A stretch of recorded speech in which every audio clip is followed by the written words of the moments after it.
Gas on করলাম, কড়াইটা একটু গরম হোক। এইটা সবার রিকোয়েস্টের জন্য হ্যাঁ বল। এই রেসিপিটা তুলছি আমরা কাসন্দির ফেসবুকের পেজে বন্ধুরা সবাই রিকোয়েস্ট করেছিল, তাই জন্য আমরা দিই। খুব ভালো লেগেছে বল। হ্যাঁ তোমরা বলেছো, রিকোয়েস্ট করেছো আমাদের, তোমরা বলেছো যে এটা আমার খুব ভালো লেগেছে, যে আমার রান্না তোমাদের ভালো লাগে, ওই জন্য আমরা খুব আপ্লুত হয়েছি এটা শুনে।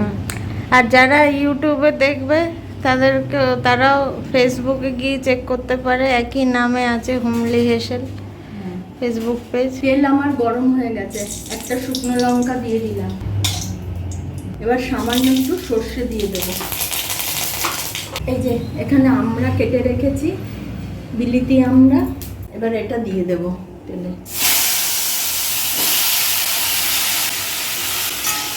নেড়ে দেবো ভালো করে।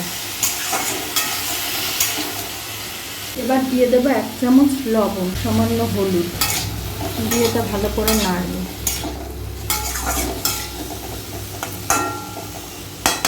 এবার দিয়ে দেবো জল।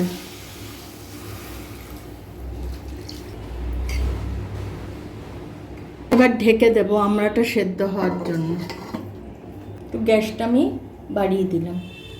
এবার আমি ঢাকনাটা সরিয়ে নিলাম। হ্যাঁ, একদম আমড়া আমার সেদ্ধ হয়ে গেছে। এবার চিনি লাগবে অনেকটা পরিমাণ,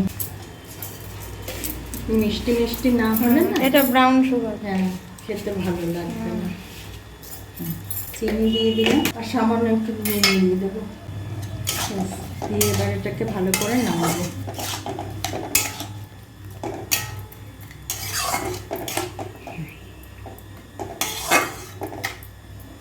আমরা একটু টক টক ভাল লাগে, অনেকে আরো বেশি চিনি দেয়, কিন্তু বিলিতি আমরা যেহেতু বেশি চিনি দেওয়ার দরকার। একটু গ্যাসটা বাড়িয়ে দিই। একদম সেদ্ধ হয়ে গেছে আমার।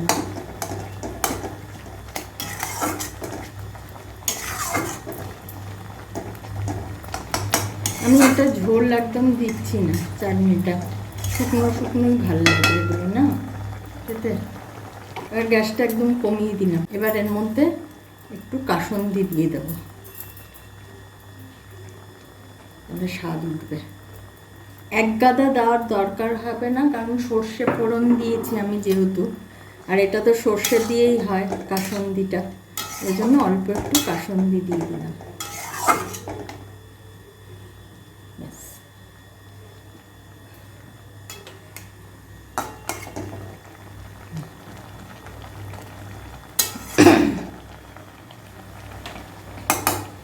গ্যাস অফ করে দিলাম। আমরা কাসুন্দি আমার কমপ্লিট হয়ে গেছে। ফেসবুকের বন্ধুরা আমার থেকে দেখতে চেয়েছিলে, তাই জন্য আমি আজকে করেছি, যেহেতু আমার মেয়ে বাড়িতে আছে, কারণ ওই তোলে ভিডিও, আমি তো ওসব তুলতে পারবো না, ওই জন্য। যদি তোমাদের ভালো লাগে এই রেসিপিটা, তোমরা অবশ্যই বাড়িতে ট্রাই করে দেখো, খুবই ভালো লাগবে। শেষ পাতে এই আমরা কাসুন্দি খেতে খুবই ভালো লাগে।